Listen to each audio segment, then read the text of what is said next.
wish we could be in your kitchen. The sun's out, but it's not warm. No, it's not warm now. That's why I've got hot drinks. All right. All right. You're with Al and the Biff, who's out of camera shot. Paul Waring. This is Chronicles of a Not Yet Champion Golfer. We're not going to be sat here the whole time, by the way. We've been out, we played a few holes, and we got a bit of prep in before Paul goes back out on tour. Shot. Beauty. Did that cross trap at 310, but it's beautiful. Am I actually in the cross trap, and are you in the cross trap? Yeah. That was silly club selections. Well, you've hit 3, would have it 2, Iron. Your club selection. Well, how far was that bunker to carry? 10. Huh? 310. 310 to the bunker. That's good, isn't it? I should just hit driver there. Bad caddying by me, that. Yep. Oh. Huh? Just to start with, when this video goes out, we're actually in Gran Canaria. We're in. We are actually in Gran Canaria. Me and him, doing a couple of weeks on the bag for the Biff, aren't I? So caddying in Gran Canaria, Tenerife. Place I know very well, Tenerife. There's no excuses. As I'm filming this, I'm very much looking forward to it. So am I. A little bit of sunshine on our backs. Me and soft lad here. It'll be interesting. So that's the first bit of news. Bit of equipment stuff. Yep. As well. Bit of equipment stuff, and just a general catch up on where we're at with our golf. Where are we at with our golf? Well, we've done a lot of indoor stuff, so yeah. Which has been brilliant. Obviously, the weather's been not very good, so it's been a bit cold. A lot of layers. I don't like. I'm not very good playing in layers, so for me to be playing in 20 degrees indoor in a t-shirt and my swing, reacting to those sort of conditions, perfect. That's really good for me. If I go outside and start swinging it slow with 10 layers on, it's rubbish, because then I'm going to fly away and go and play in 22 degrees. It's actually almost pointless. It's so hard to play in the cold. I found that since getting back out, because that's the same thing all I've done. Fortunately, been able to do it indoor stuff. I feel like I've got so much better. Felt like the first couple of games back, actually that first week back out, it was warm and I was driving it great, really driving it well. That's one thing that I think the work that we've done, like I find it's so much better now, just being able to smash driver, and knowing that when I smash driver, I only miss it left when I smash driver. Perfect. So you get a little bit of water out of bounds down that right stand. Stand up there and be aggressive. I love that. Hit it as hard as you can. The only one thing with being indoor is you lose that artistry, though. You lose that bit of feel, that, you know, feeling the breeze on you, different lies, that sort of thing. So I'm going to move the ball a little bit further forward in my stance and have my sternum a bit more over the ball. We're quite aggressive with the line. 110. I'm going to try and make a 110 swing. Yes. Oh, he has. Like that. Oh. Bunker to bunker, good. Played it nice though. Played that so good. Wow, struck it filth as well. I'd like to play a 50 and not play it full out, but I don't think I'll get over the lip. So important, isn't it, not to let your body go back. Fat job, let's strike it.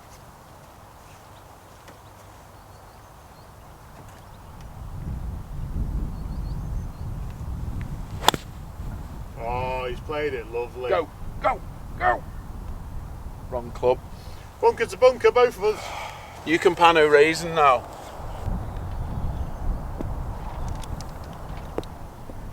Ooh. Well, like indoor bunker play, garage practice. A lot of the work we've done indoor, loads of it's been that swing speed work. So it wouldn't be right if we didn't actually do that on the golf course. There is something about stepping outside from a net and then having the whole golf course there. You know, it's all of a sudden it's a big space and you're like, ooh, this could go anywhere. If we're doing a longest drive, decisions to be made here. Got to hit the fairway. Do you go for it, full Bryson jobby, or do you just find the fairway? Yeah, you've got to hit driver. So if I miss fairway and go first, you can't just chip 7-iron down there. Okay. I'm going to be really horrible now. I don't think I need to swing this flat out to get him. So I think I can get it into play. How arrogant. I know. Confidence. How arrogant. I know. Horrible. Intimidation swings.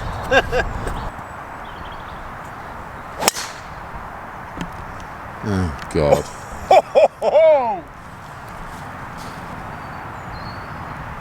Oh, God. Absolutely smashed that as well, haven't you? I mean, I'm pretty good, yeah. Okay. It wasn't ridiculous, but it's pretty darn good, yeah. Come on. Rabbit. How does your mind work? Honestly, that's all I look up and see. Because look. There. Rabbit. He'll run out in a sec. Let's get the longest drive done.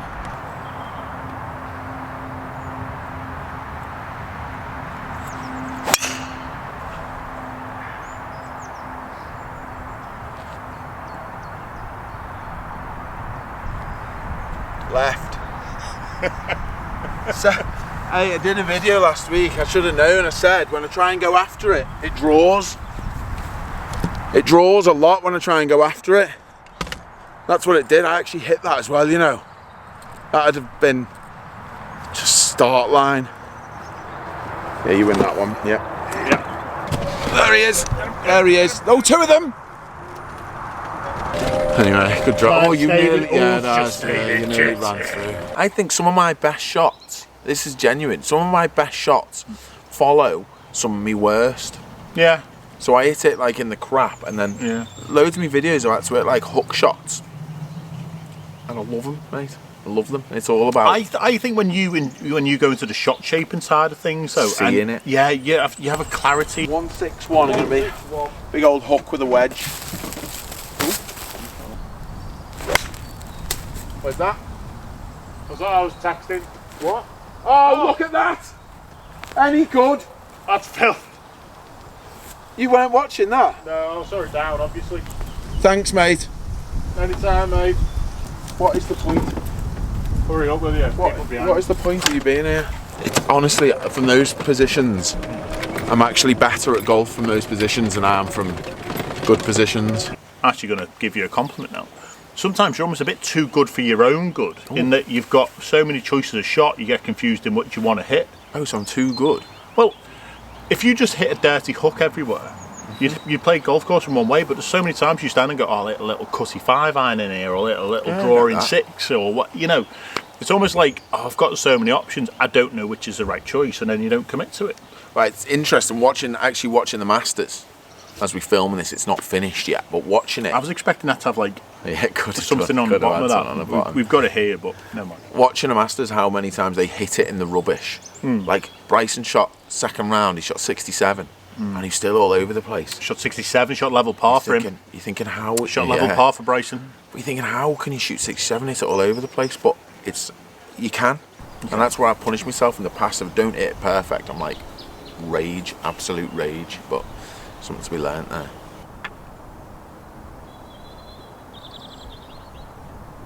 How happy am I? I pressed record. Wow. Got to have a fist pump. Thank you. Thank you. He won longest drive. I got the eagle. Thank you. Like I do get obsessive with it, and I think I go, well, I need to go out and score. I need to go and shoot this score every time I go out and play. And then I lose the opportunity to kind of develop that feel side of stuff. So the stuff I haven't been able to do now is what I really should be better. And even if I'd give myself some challenges on this, sort of like your chips around the green, which has been surprisingly most of the time pretty good, to be fair. And then the sort of pitch shots of 50 yarders that you can't practice again, which is surprisingly pretty good. And I don't know if anyone else has felt this way. Let me know if you have. But backyard chipping. Backyard chipping. Hallway chipping. Yeah, I was doing that last night. Just really easy, repetitive, get a strike on it, that sort of thing. And I've said backyard chipping on 50 yarders. Whose backyard is 50 yards long? but not like getting mentally obsessed with the technique side of things. Once you need a good technique, but I think I've kind of resetted in that a word? It is now. I've reset in that time off. And I just feel a little bit more free. I've decided it's doing the stuff I'm doing right now. It's one shot. You're trying to get a feel for what's going to happen. Didn't hear him then. He says trying to get a feel for what's going to happen. Talked loads of times about assessing the lie before anything else. The lie dictates a shot you can hit, basically. So that's got to be first port of call. You can't hit a flop shot out of a hole, can you? So, you know, I've got an average lie there, really. So I don't need to do too much with it. I'm not trying to do anything overly fancy. I can just open a club up on this one, but the lies, me assessing the lies dictated the shot of hitting, not the other way round, if you know what I mean. So you've got to open that up a bit. I mean, I'll talk you through mine. I'm here, by the way. I'll talk you through mine in a sec because I've got a tighter lie, so it'll be a different shot. This won't get much spin from this sort of lie. No, so I've got to rely on trying to soften the pace. I've got a little bit more elevation and soften the pace. So just letting the club fall open, a little bit of address. And I'm going to swing it quite wide and try and keep the speed of the swing down. Lovely. The feet, quite nice. So yeah, it's very good that. So I'm going to play this more. I'm not really going to open it up because I think, pending that I strike this properly, it should actually check up. So I'm going to play this quite straight faced in terms of club face, not myself. And for me, these ones are so important to keep the body moving, keep the handle going left. My bad one is standing it up and then, yeah, don't enjoy that. So a bit more aggressive with the body. Spin. Oh, superb strike. Yeah, played it nice. Just a bit fiery, wasn't it? Nice, sir. Yeah, I'm happy with that actually. I felt under pressure then. I think the ball, when you're chipping, goes on with three things: pace, elevation, and spin. Yeah. And for mine, I didn't have any spin, so I had to rely purely on the pace and elevation. You had a chance to spin the ball as well, so you chose just to play a really basic shot and just rely on the club spinning the ball. Yeah. Equal, you know, a relatively equal result, really. Yeah. I think it's good doing this on camera because you talk yourself into a shot. And that's the kind of process that we should be going through. Right? Say when we're playing, when we're out, when I'm caddying for you, that's kind of the process you want to go through in your own head and discuss that's exactly how you determine the shots. That's exactly how I'll talk when we're out there. That's how you'll talk to me? Yeah. With a bit of respect? Absolutely not, no. Very pleased I struck that chip well. Just another quick one on the short game there. Yeah, come talk to me. You know, because I was on that sort of like tight grass, yeah, and I'm on camera. Yeah. My only thought of sort of technical thought was, right, I'll whatever, just make it look good. Like, I know that sounds daft, but what I mean is like, make the action look good. Yeah. As in, don't have any sort of knee dippers in there. And what happened with the rest of it? Then it takes care of itself. Yeah. No real technical thought, but what would a good swing look like?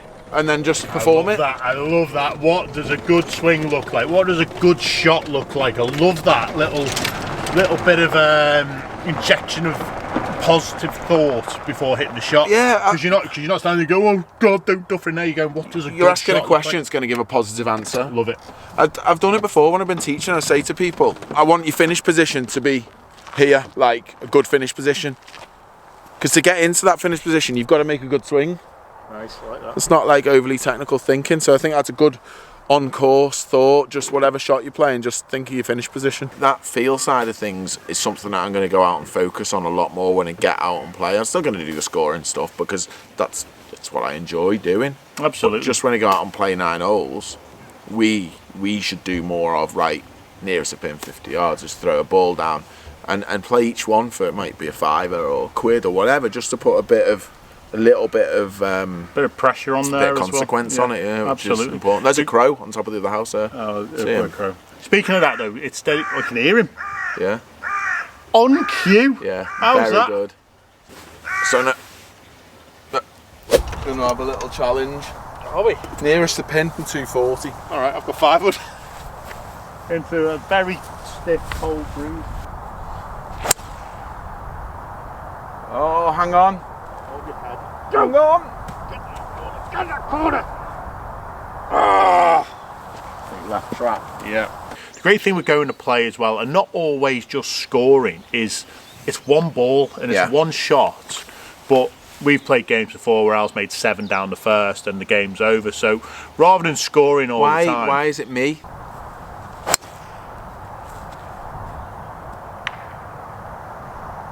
One 0. This was so good last week. Why is it me that's made the 7? You had the right, which is out of bounds down the right. Then you had Oh, is this like previous? Yeah, like he's yeah. gone. Then you had the knee dippers. So, and then you had a bit of an issue with the putter. So you were lucky to break 10 down the first half of the time. I have never had an issue with the putter. No, true. No, because you've robbed my putter. Exactly. I trust my feet better than my eyes. That's good, isn't it? Yeah. So Your eyes are shocking, though. To my be eyes fair. are terrible. So I'm feeling this like it's a little 1% out of the left, which equates to having a certain. I've got to aim at a certain distance left, if you like. So that's what I'm going with, and we'll see what happens. Greens are firm and they're definitely quicker than they have been.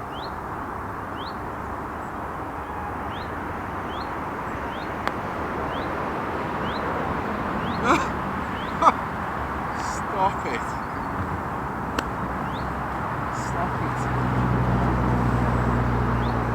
Like I said, trust my feet, not my eyes.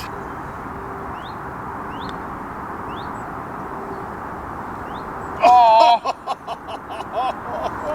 Yeah, 125, but with that little bit of breeze and how cold it is. Now it's amazing, I think, temperature does make a difference. Not necessarily to the golf ball, but to you and your swing speed. Yeah, I'm going to hit like a 140 yard 9-iron shot here, little chippy 9-iron, so I'm allowing for 15 yards. So that's taking 10 yards off your normal 9-iron swing. Yeah, it's a lot that. Yeah.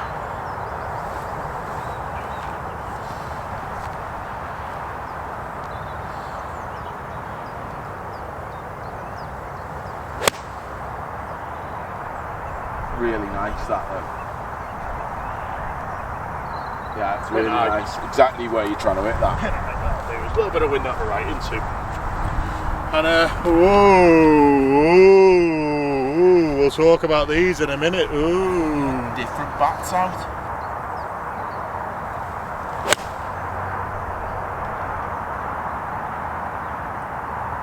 He's only gone and hold it. Straight down the line. Ooh. What are they, Al? I can't see from there. Staff model CB. You literally didn't know what they were called, did you? No, I did, because I really actually like these. I'm taking Al to caddy for me, and I just thought for absolute shits and giggles, I'd throw a new set of golf clubs in. Then he hasn't got a clue where they're going to go. You're not doing that, are you? Well, we'll see. No, I'm going to. So they're going with me. They're going with me. It's professional. I'm going to take. I know. I'm going to take 2 sets with me because I really want to see how these perform in practice at tournaments off different turf, and obviously, hopefully, be able to get them bent if I need them bending a little bit here and there. But so far, really impressed. What I found with these, they're a little bit bigger. I mean, only 10% bigger than the V6. They are still very, very playable like the V6, but they're a bit more forgiving. I like a little bit more of a periphery weighting system. Fancy. And a little bit more weight down the bottom here. It helps me launch the ball and spin it just that little bit more. When I start taking the speed out of blades, there's not enough spin. So what I actually find is, especially into wind, it just goes miles. So a full shot and a little shot goes the same distance pretty much. So with these, I find I'm just getting a little bit more control, and they're a bit more forgiving as well on those days where, you know, you haven't quite got it. Go. Oh, you don't need to be that cute with it. What am I doing? What am I doing? And rails back. Oh, that's pathetic. Don't be like that. Don't be like that. It's pathetic. It's just a bad chip. You win that one. I mean, I've hardly. There's a bee. Look, here's a bee. Here's a bumblebee there. People on the tee, Al. Yeah, no, but there's just a little bumblebee there. Just a. Okay, sorry, bumblebee. We got to go. There he is. There he is. There he is. Goodbye. Just going back to a little bit of a review of the start of the season. We'll keep it short because. Well, it's 3 missed cuts, so that's the end of that. So can we have the next question, We'll please? keep it That'd short. be We great. only played 6 rounds, but Abu Dhabi, Dubai, Yeah. Saudi.